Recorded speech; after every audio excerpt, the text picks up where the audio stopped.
A day after President Obama commuted the sentence of Chelsea Manning, the Russian government clarified on Wednesday the fate of Edward J. Snowden, the other main source of secrets about United States surveillance in recent years.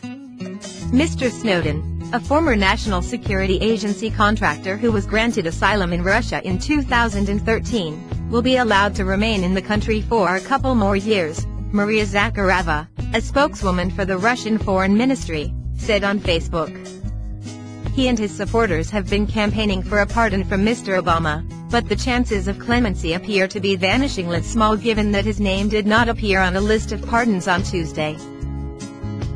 Mr. Snowden found himself essentially stranded in Moscow 4 years ago after he was thwarted in his attempts to fly to Latin America following the publication of articles in The Guardian and The Washington Post, based on information he provided, revealing extensive surveillance and data collection programs operated by the N.S.A.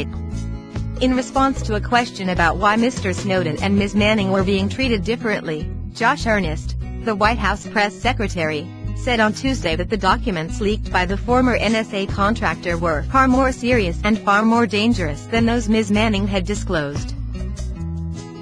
Ms. Zakharova described her Facebook post as a rejection of an idea presented in a recent article in the Cipher brief by a former acting director of the Central Intelligence Agency, Michael J. Morell.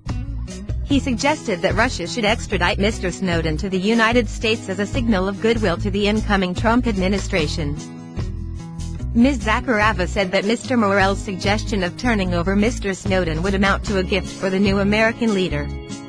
That is apparently a gesture that Russia is not prepared to make, however, even though President-elect Donald J. Trump has spoken admiringly of Russia and its president, Vladimir V. Putin.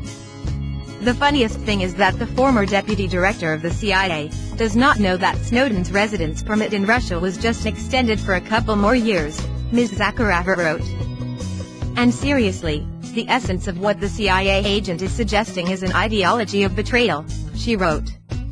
You spoke, Mr. Morell, and now it's clear to everybody that in your office, it's normal to bring gifts in the form of people, and to hand over those who seek defense. In an interview with The Guardian in September, Mr. Snowden argued that his revelations about government surveillance were not only morally right but that they also led to an overhaul of secrecy laws that benefited Americans. I think when people look at the calculations of benefit, it is clear that in the wake of 2013, the laws of our nation changed, Mr. Snowden said. Congress, the courts and the president all changed their policies as a result of these disclosures. The Foreign Ministry did not specify how long Mr. Snowden's residence permit had been extended. But his lawyer, Anatoly G. Kucherena, told the state-run RIA News agency that it was valid until 2020. Mr. Kucherena said that Mr. Snowden would be eligible to apply for Russian citizenship next year, after having spent 5 years in the country, but he did not say if his client would apply.